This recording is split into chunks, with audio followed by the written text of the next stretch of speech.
14-15.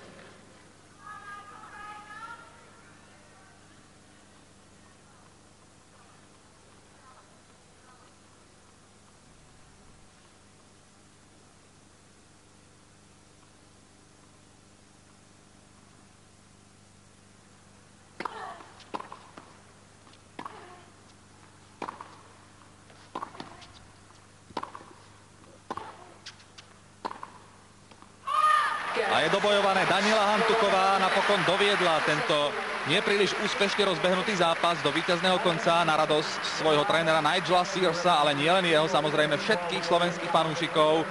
Daniela Hantuchová potvrdila úlohu favoritky a zdoláva v prvom vzájomnom zápase Argentínčanku Giselu Dulkovú 1-6, 6-4, 6-4.